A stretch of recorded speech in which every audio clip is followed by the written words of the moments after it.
我们看到这个台面上呢，都是白白的这个食材啊，有豆腐，然后有豆浆，还有这个棉花糖，很难想象豆腐跟棉花糖可以放在一起，算是甜点，对不对？算是奶酪。算是奶酪哦。观众朋友一定没有吃过用棉花糖做的奶酪吧？我们来看看我们的廖师傅要怎么跟大家分享今天这一道甜点的做法。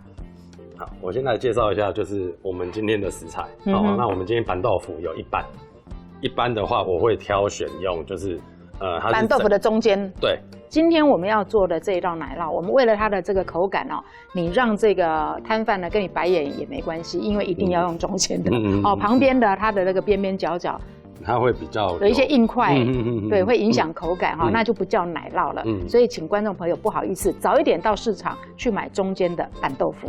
OK。然后再来是我们的豆浆，那这次我选的豆浆是有糖的，对，那因为我们待会不会再加糖。那第三个食材的话就是我们的棉花糖。那棉花糖一般的话就是超市都买得到，它有分有颜色跟没有颜色，那其实这个是都可以啦。那我们现在来开始，我们豆腐要先烫过，因为豆腐一般会有一些豆子的腥味，对，那我们先烫过。那我们穿烫不要穿烫太久，我们稍微过一下热水就好了。我喜欢它这个动作哦。我们豆腐烫过之后呢，我们刚刚的碗呢是没有烫过的，所以我们在把这个烫过的豆腐要捞到我们的碗之前呢，一定要用热水再把它冲过，不然等于一样嘛。对，等于一样，它又再接触到原来的那个。OK。那我们现在要用擦手指，我们要先把豆腐把它的水分压干。那我们先放在旁边，不要理它。那我们现在要把棉花糖做软化的一个动作。我们先加入豆浆。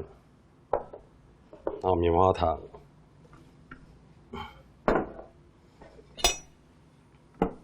其实一般观众如果家里面有微波炉的话，丢微波炉就很快。对，大概微波1分半钟就可以了。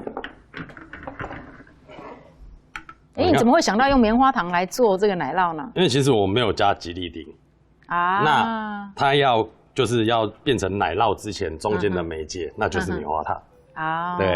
对，所以很多人说这个吃糖啊不好，对不对？然后如果要吃甜点又没有犯罪感的话呢，就会建议大家吃棉花糖。一直认为棉花糖有很丰富的这个胶原蛋白哦，就是因为它里面有这个黏黏的这个像吉利丁啦。对。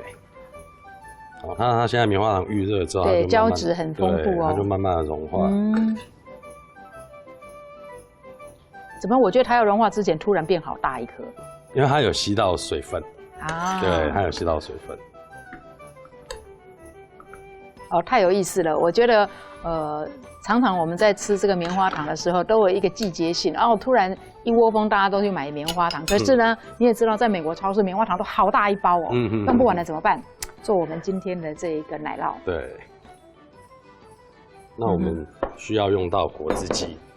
我们把刚刚这个棉花糖跟豆浆加在一起，它已经软化了之后，还有那个豆腐，对，还有那个豆腐，我们一起进果汁机。所以我们这个棉花糖不需要说把它整个融掉。不需要，我只是要让它稍微有点软的动作而已。因为我们之后会再进果汁机下去打，那我们稍微把它搅拌一下。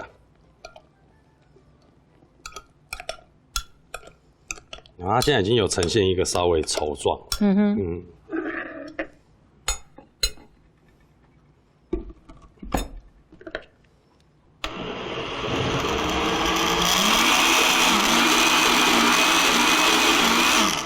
那我们再加一点黑芝麻粉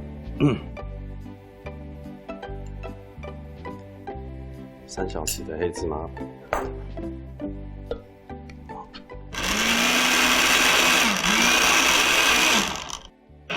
好 ，OK， 把刚打好的这个豆浆，还有棉花糖，还有豆腐，好，那我们就进容器里面。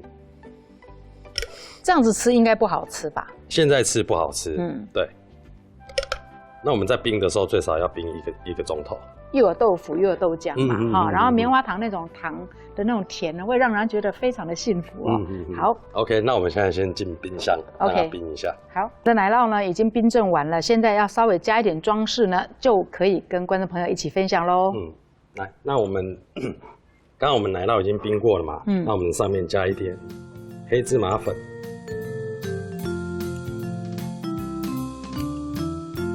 那我们平均把它做覆盖就可以了。哇，这叫一点哦。老师好慷慨哦，黑芝麻粉，怕现在的人压力太大，白头发很早就长了哦，所以呢，请观众朋友多吃一点这个黑芝麻哦。哇，好可爱啊！居然用一个这个板凳哦。好。哇，太可爱了。碎花生。哇，黑芝麻还不够香，我们还把花生呢添进去哦。最后加一点薄荷叶。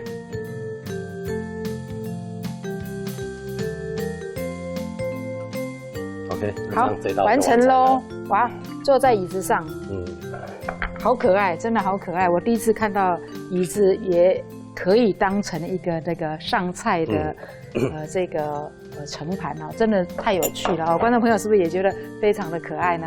好，我们今天的节目呢就到这边。喜欢吃咸的，我们来做这个咸的3鲜豆腐煲；喜欢吃甜的，我们用棉花糖来把它呢成就另外一个甜甜滋味的这个奶酪哦。我觉得这个奶酪呢，观众朋友一定要试看看，因为相信小朋友会非常的喜欢，尤其把它摆在这个小椅子上面哈。OK， 家里如果有那个不要坐的小椅子也可以。我常常去捡那个小椅子，好可爱啊！尤其是那个学校有没有幼稚园，他们不要的那个小椅子，到过年的时候都会丢在那个大型回收的地方，我都去捡，超可爱的哈。